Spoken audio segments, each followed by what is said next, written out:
Good Friday afternoon to you, 4 o'clock, time for Sports4CLE from the Browns training facility out in Berea, and we are pleased to have Josina Anderson from CBS Sports. We're going to talk to her about Browns training camp, some Deshaun Watson news and the like. Josina, first of all, Browns fans all want to know, what is the latest that you have heard with Deshaun Watson relative to the decision from Sue Robinson? I mean, literally everyone just keeps underlining that this is all on Sue's time. I think the fact that this is really her first high-profile case with the way that this new manner of conducting arbitrations under the new CBA is going, no one really has any history to kind of go off of.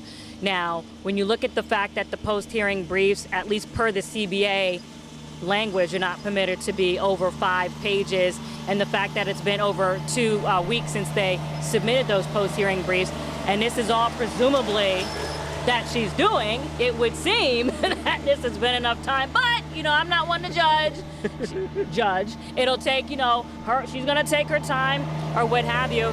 You would like to see it next week, but I don't know. I mean, maybe she is writing the War and Peace version, every stone not left unturned with regards to this decision. I will say that when I talked to people the previous week, they definitively told me that they didn't think it was going to be last week. And then this week, they were saying it's possible. And I think as the week waned on, I was hearing more their hope and optimism as opposed to really anything that was, you know, underlining that. And then here we are, Friday, and no decision.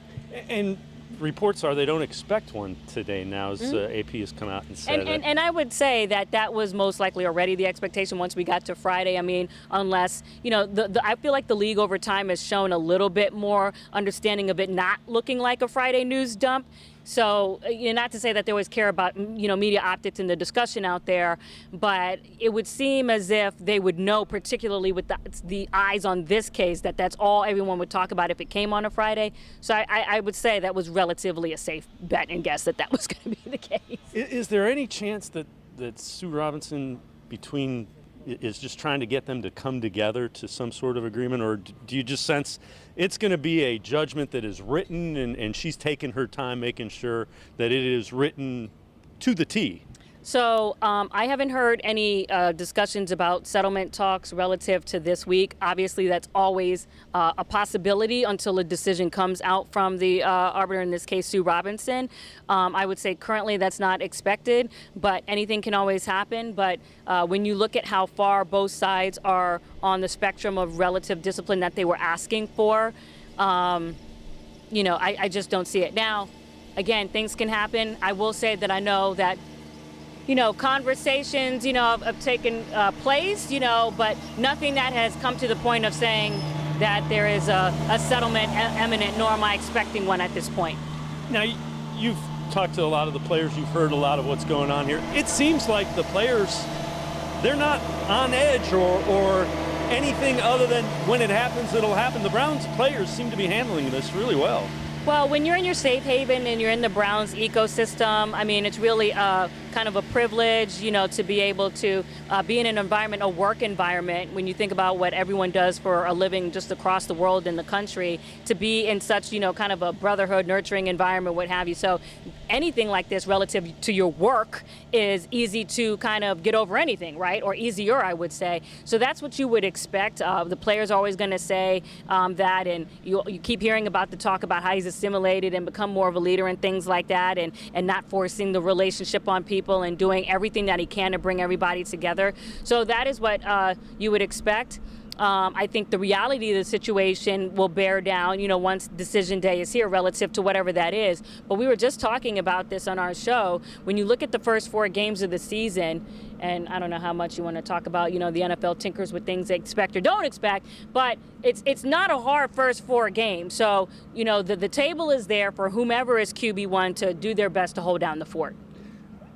Browns fans haven't gotten to see Deshaun Watson on the field because he played with the Texans, didn't play all of last year. What jumps out to you about Deshaun Watson when he is on the field playing quarterback? Just his magnetism. the essence, the charisma that just lifts everybody up, with respect to the confidence that he has in his play, the personality of his play, the arm talent, all of that, knowing that confidence behind center, just lifts everyone's, spirits up relative to what they think they can execute in the game plan on that particular play or what have you. There's only so many people that play quarterback in this world, and then obviously in the NFL who do that good that you would consider top 15. You have arguably a top 5 guy on your team, so that in and of itself is just so much when you think about how much a quarterback is touching the ball and affecting the game, to have that on your team. When you don't have it, we know what that looks like, right? And so in Cleveland, right? And so now having that is a world of difference, particularly with the competitiveness of the AFC North, let alone postseason play. He's a guy that wide receivers and other players, Jadeveon Clowney was one of the guys that said he came back because of Deshaun Watson. He's a guy other guys want to play with. You've traveled around the league. Is that fair to say? I would say when you were talking about the time of the Deshaun Watson sweepstakes, that there were definitely a lot of players who were waiting on what he was going to do relative to their own free agencies. And the fact that free agency was kind of held up to a certain degree, waiting to see where he was going to go, just kind of shows you the sheer power of when you have a good quarterback, and how they can even influence the market. So yes, you heard Jadeveon say that from his mouth. Other players I know felt that way. I won't specifically say, who, but yes, that was a real thing. Let me ask you this. So the assumption is Deshaun Watson will get some games. Mm-hmm. Probably not a season is what the feel is now. How good is this Browns roster? Is it among the top 10, top 20? I know you don't, not to put a number on it, but is this an elite roster? Quarterback play is just so much. And without it, it just can also, crater an entire team. So that in and of itself right there puts you above puts Cleveland above the springboard. And I think also just when just take a look at the Cincinnati Bengals.